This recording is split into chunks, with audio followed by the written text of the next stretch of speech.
My name is Aodhan. I'm the Acting Chief Executive of the Consumer Council, and the Consumer Council is an organisation that's set out to represent consumer interests across a range of issues and markets and make their voice heard and make it count.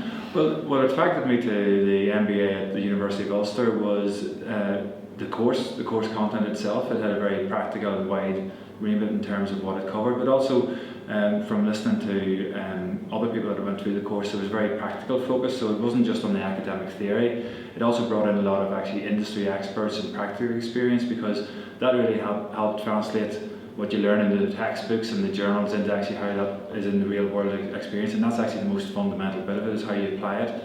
And I think it also gives you the confidence maybe to challenge your own thinking a bit.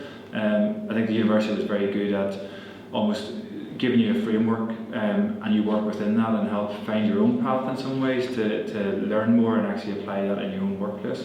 What I found about the MBA, and I know a lot of the colleagues that spoke on it as well, was firstly the connections and engagement that you get with the academic staff and with the university itself, but also other people taking on the course.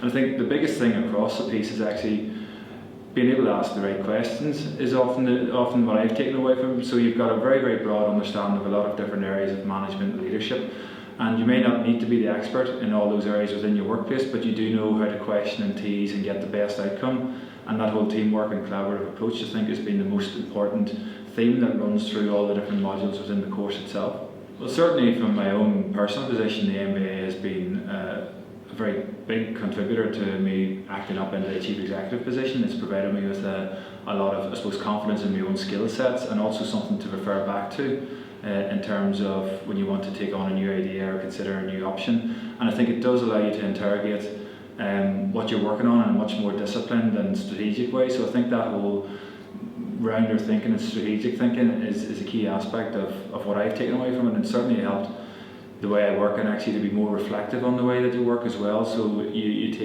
take some time to look back and say, what have you learned and how can that change the way that you move forward on? Well, I think it's a big step to commit to an MBA. You know, there is quite a significant portion of your time and pain and effort goes into securing an MBA, but you know, having now completed it and went through all that pain, I think when you look back, you don't notice that as much. You see the outcome and you see the benefit that it has delivered for you. And I think that's the best. You take away a lot of connections and a lot of learning. You often don't realise you've learned a lot of things when you come away, but when you find yourself in a situation, you do think back and apply it. So I do think it's a really, it's much more than an academic development. It's about a personal development course as well, and learning how you manage and lead is an important personal development aspect, as well as getting the qualifications and passing the exams and doing well in the assignment. So I think it's really an encouragement for people to invest in themselves to do that. I think that's a very important thing to do.